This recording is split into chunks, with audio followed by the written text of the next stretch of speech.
Hey everybody, just here to make a quick video for you on how to use the new timing settings.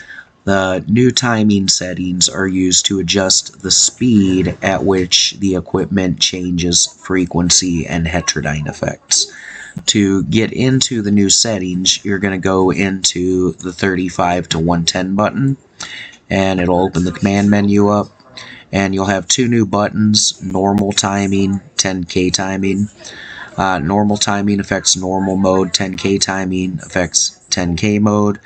Burst mode, full coverage, and random are also affected because they use mixes of both modes. We'll start by going into the normal timing menu here, and I'm just going to show you how to use it with the normal timing menu because the 10K is going to operate the same. Generally, the average settings that are used on the equipment are going to be between 40 and 80 for T1 and between 40 and 60 for T2. What these numbers represent is they are in microseconds, so there are 1 million microseconds inside of 1 second of time. So if you want the delay to last for 1 second, you would need to set it to 1 million microseconds. That is the limit I have it set to right now. That the combination of the two will give you up to 2 seconds of delay, but that's not a guarantee. So here's why. The T1 value is a random number, so it will be a random number from 0 up to the value you set at T1. So this would be between 0 and 50. If we adjust it up to 60, then it'll be a random number between 0 and 60.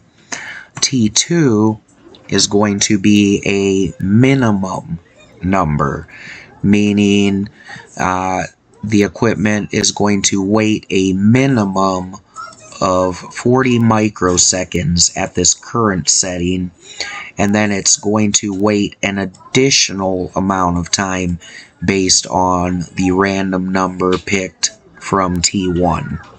So this current configuration would allow a minimum of 40 microseconds between a change and a maximum of 100 microseconds between a change. Once you've selected the values you want, you will hit the submit button, and at that point then you can restart the mode for that timing change, and then those settings will take effect as soon as you click that mode again.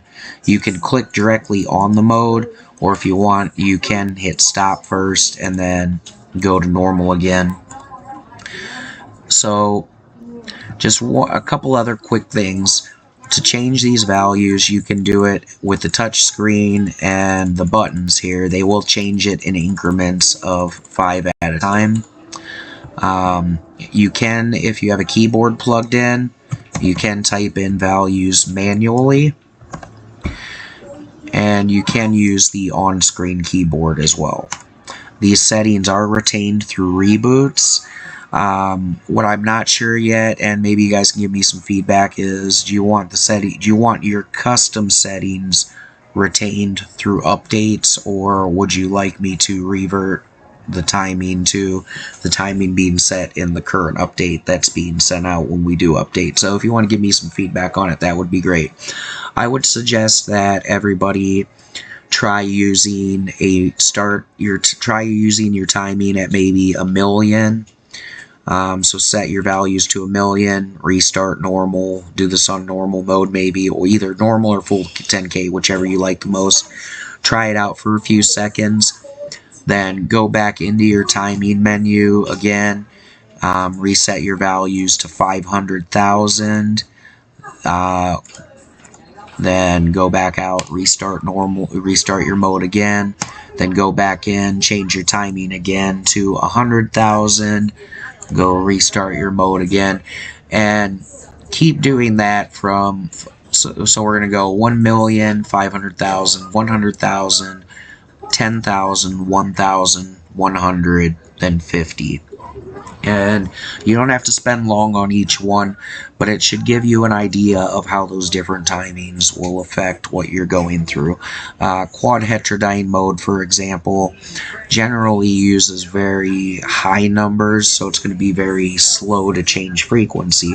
So that kind of already gives you an idea of, so maybe if that mode helps you at times, you might see some benefit running some of these other modes with slow timing as well. You do have the option to run them even faster than normal. Some of you that like the N3 and the N4 modes, those modes are faster than average timing, so turning them down might help you out as well.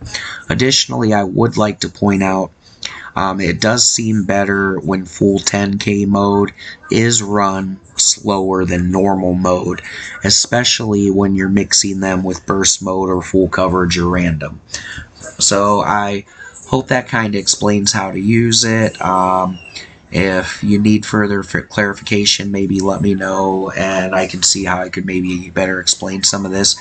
I think the best thing for some of you guys to do is probably just to try it out and see how changing those values feel, see how higher versus lower values feel, and then once you get an idea of where a ballpark where you want to be, you can kind of fine-tune it from there and hopefully find some great settings. Alright guys, thanks for your time. I hope you guys are all doing well and have a great day. It was great talking to you guys again. Thanks, bye.